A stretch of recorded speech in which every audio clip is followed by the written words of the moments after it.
Brandon, we're back at it again, homie. It is. We're doing a beat 'em up. This is a hell of a thing. This is literally just Streets of Rage 2. Yes. So I don't know if this does the whole game or what, but if it does, we will engage with this further on additional episodes. But this is fun.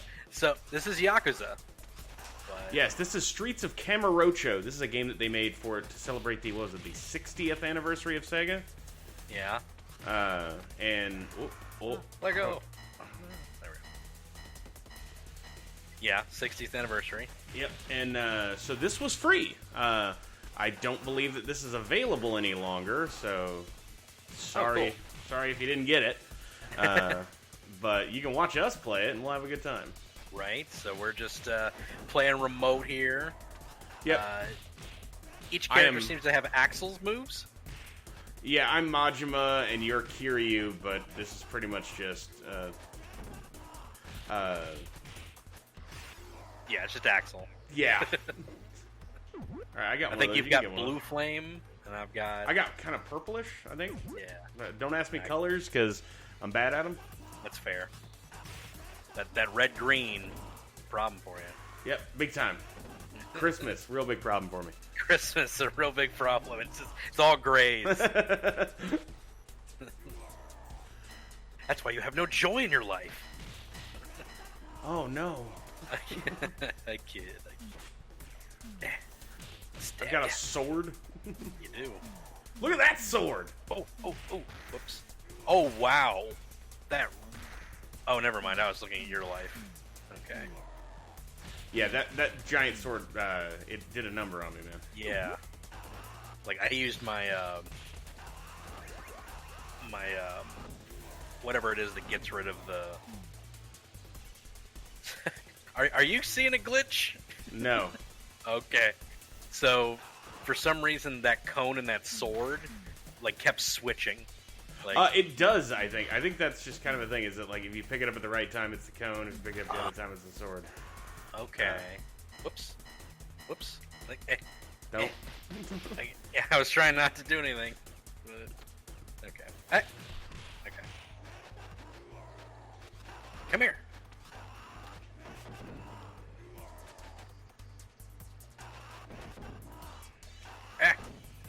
Sorry. You caught me in the middle of a combo.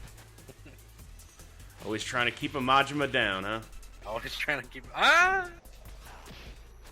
So yeah, like, you know, people who listen to our Game of the Year podcast have been made aware of my love of the Yakuza series, but this is very in line with Yakuza themselves. Like, I'm surprised this wasn't in one of the other Yakuza games, considering that they always put, like, Sega arcade games and stuff. This just seems like something that would be in there.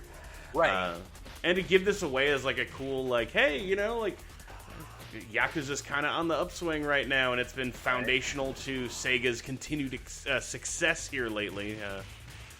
You know, I think it's cool that they made this thing. I plays reasonably well. Right. I mean, it's playing just like Streets of Rage 2, and that's a good experience. It is funny that this came out around the same time as Streets of Rage 4. Yeah, it was, I think, like a month later. And I'm sure that was probably not a mistake. Yeah, right? Probably a plan. You know, it got people talking about Streets of Rage. It got people talking about Yakuza, which was just about to come out, you know? I mean, it helped everybody involved, you know? See, take that health. Yeah. So it's funny because it's like, Sega still makes goods a bunch of games, you know? They make a lot of different games. I mean, like, you know, they make, like, the Total War franchise. You know, they bought Creative Assembly, and, you know, they're definitely a very different Sega than they were 20 years ago. Like, you know, that was making Blue Sky arcade games and shit. Right. And this is just a fun little distraction, I guess, you know? It's just like, hey, we're going to do a fun little thing. Hey, we made a video on it, and it made us talk about Yakuza again, so... It's true. anytime that we can keep talking about Yakuza.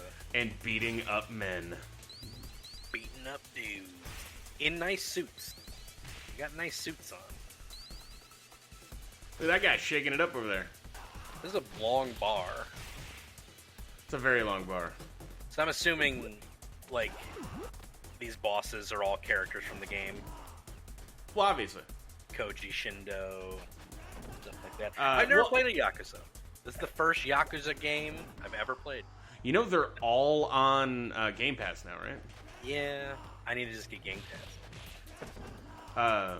You know, so they got, like, Kiwami of 1 and 2 on there, and then 3, 4, 5. Right. And 0. I would actually just recommend you start with 0. Yeah. It's the prequel to everything, but like it's the one that has the most Majima in it, and he is fucking insane. he looks it. And I'll be honest, man. Like, you know, we can be real. You know, we're adults at this point. I would recommend, if you're worried at all about your ability to get through it or whatever, just play it on easy, dude. Right. The combat is quite difficult. You know, just to go, and your point is to go in there and see the crazy shit. You know, like the giant men in diapers and stuff like that. It's right. You're not there to. Is the combat? It's just the same level again. Oh, it is. Oh, look at that. Is this all there is to this game? I think that's all there is. It's just the one level. I think they swap out dudes, but I think it's just this. Let's talk about Yakuza a little bit more. The fighting system, is it similar to Virtual Fighter kind of deal? Sort of. It's got like rage systems in it and stuff like that, though. So there's it's got its own different kind of depth to it. You know, especially like with the environmental damage and stuff like that, it's kind of takes a lot of hints from Shenmue of all things. Okay, yeah. You know, which was also informed by Virtual Fighter, but it definitely it's a more technical affair than that, but it's fun to do. Right. Yakuza was always kind of the spiritual successor to Shenmue. It is. So Yu Suzuki, you know, basically got ushered out the door, and they found a team that could deliver stuff on time, on budget, and sold better, and played like a game. Not a weird sailor simulator for weirdos. Yeah. I say that as someone who's beaten the first Shenmue multiple times. So we had just talked about, on the last podcast, we had just talked about Suda, and how he's such an artisanal type of developer. Oh yeah, he's like the brioche bun of game developers. Yeah, he's the pretzel bun for sure. And yeah, he's definitely got the everything but the bagel seasoning on him. You know, he's very special. Yeah, I would say that you know, the Shenmue guy, he's that too. Yu Suzuki is yeah, he's much he's weirder in the sense that he openly admits that he doesn't play video games. Yeah, and that's what he thinks makes him a great video game developer. And I'm like, dude, you what? Like, are you on fucking drugs? I mean, that's like saying I've never listened to music before. I'm the world's greatest musician. It makes him an interesting developer. It absolutely does. Well, and when video games were more of the search of as close as we can get to reality, you know, stuff like Outrun and things like that he made, like, you know, his legacy is real. Like, Virtual Fighter is, you know, that was as close as you could get to two men fighting each other at a certain point. But, you know, the problem is, when you get closer to simulating a real world, the real world is fucking boring, dude. Yeah. Like, that's the real heart of the issue.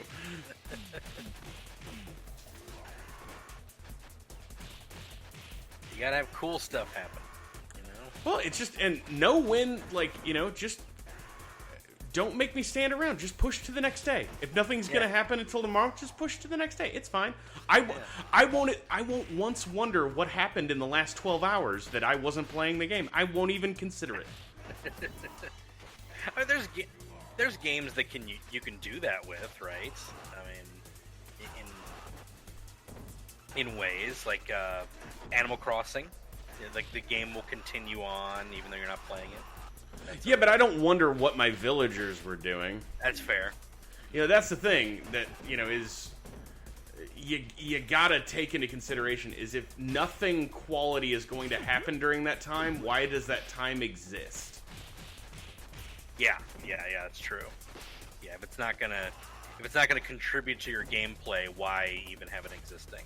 I'm just shivving this guy in the corner. That's why I like these side scrollers. You know, some beat 'em ups. Yeah, just You know what you do? You go to the right, and you just stab a dude in a corner. And then Axel breaks a bottle and stabs the lady. I've obviously learned enough about this, right? All right, we'll finish this segment again and see if anything changes, and then maybe we call it. Yeah. But yeah, I've had this thing sitting on my hard drive for a while and thought, man, this is dumb. Because, well, we had a Streets of Rage 2 video at one point that we lost. We did. I still have that video. Because like the audio? Yeah, the audio didn't record, so... And, you know, we have more men to beat. You know that, right?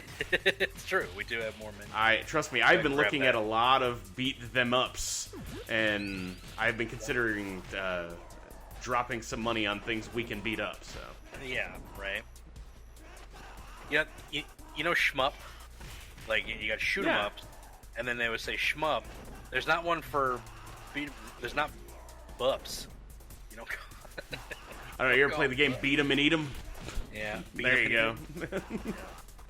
Oh, you know what game we should play? Huh. We should play Choo Choo Rocket. Yes. That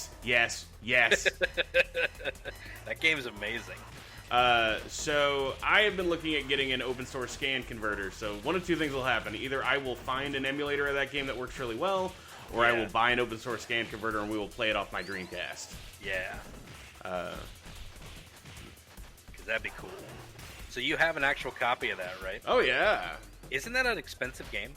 Probably. I don't know. Probably is. I own a lot of games that ended up being expensive, and you look back at it and go, why? And then you realize most of that Dreamcast shit never went anywhere else.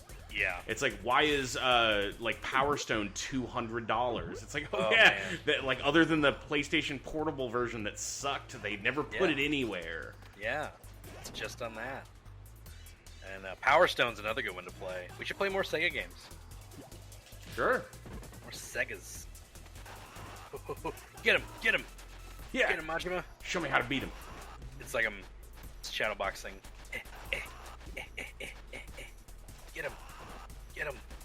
I'd join in, but I'd probably just hit you. It's a good point.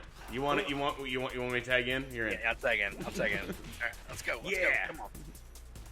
Come on. Take it, Koji Shindo. Come on, Shindo. Oh, dodge ya. Take that. All right, tagging you back in. All right. Oh. I'm hugging you back in. All right, hugging you back in. Go. There you go. All right. Oh, in the sternum. In the solar plexus. Yeah. I got this. Oh, good job. He's dead. All right, on to the final boss. The third screen. All right, we'll finish these guys and then we'll call it a day. How's that? Why not? I heard dinner in the background, so I'm like, ooh. Yeah. What are these characters like in the game? Like these guys? This is just a lot of just random thugs. Okay. Now, like the guys in the background, like and that Shinji guy. He is from Yakuza 0? Well, this Akira guy's got to be somebody, right? Oh, wait, who? The guy with the no shirt. Oh, that guy? What's his name? Akira? Yeah, he's from 6. I'm dead, by the way. Oh. You gotta finish him off. I'm gonna finish these guys off for you, if you know what I'm saying. Finish him off. Yeah, that Akira dude's probably somebody, right? Can you not steal lives in this game? I thought that was a...